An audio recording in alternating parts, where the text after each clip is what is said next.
काकडीची कोशिंबीर महाराष्ट्रीयन जेवणामध्ये हमखास ही कोशिंबीर केली जाते.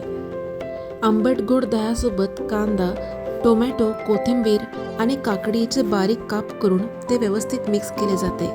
चवीप्रमाणे मीठ व आवडीनुसार साखरेचं प्रमाण टाकून त्यावरती कडकडीत अशी मोहरी, हिरवी मिरची, कढीपत्ता आणि हिंग याची फोडणी दिली जाते.